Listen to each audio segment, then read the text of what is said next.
शक्ति बान लागल लक्ष्मण के, रोए ले रघुराई, अखिया खोला बबुआ के कहब छोटका भाई। पवन सिंह का साल 2023 का वो गाना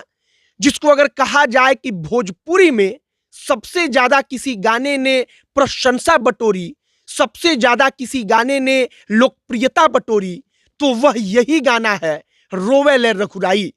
गाने का एक लाइन है कि का जाके हम कहब अवध में, जब पूछी है तीनों माई, अखिया खोला बबुआ के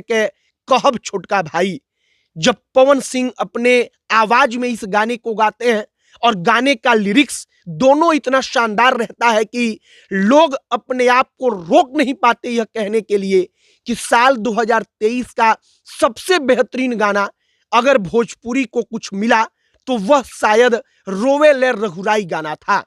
बाकी साल 2023 समाप्त हो रहा है